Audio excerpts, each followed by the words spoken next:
अस्सलामुअलैकुम viewers, welcome the back to welcome. दिल से करते हैं आप दोस्तों को खुशामदीद ड्रामेबाज गुरु पर।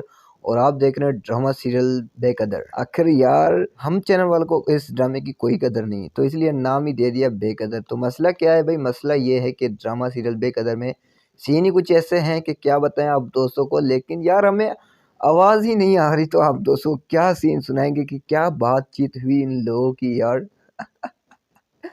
हद कर दी यार हम चैनल वालों ने कि इस ड्रामे की जो ना आवाज़ पता नहीं ऊपर से कुछ बंद हो चुकी है, या तो फिर इन लोगों ने जो टीजर प्रोमो लॉन्च किया गया है उसकी भी मतलब नहीं आ रही। एपिसोड की तो आ चुकी है, लेकिन यार टीजर प्रोमो की यार आवाज़ नहीं आ रही। तो काफ़ी सारे लोग परेशान हैं कि आखिर क्या ऐसा सीन हुआ जो मतलब आवाज़ ही बंद कर दिया जी।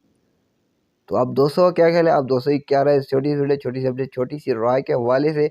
और अगर आप दोस्तों को ये ड्रामा अच्छा लगता है तो हमें कमेंट कीजिए पर मज़ीद वीडियोस भी ला सकें। तो अभी तक आप लोगों ने हमारा यूट्यूब चैनल सब्सक्राइब नहीं किया तो यार जल्दी से कर दें। और एक छोटी सी रिक्वेस्ट, हमारे फेसबुक पेज को फॉलो करना ना भूलें, ड्रामेस्तान फॉर यू एंड ड्रामेबाज गुरु दोनों को।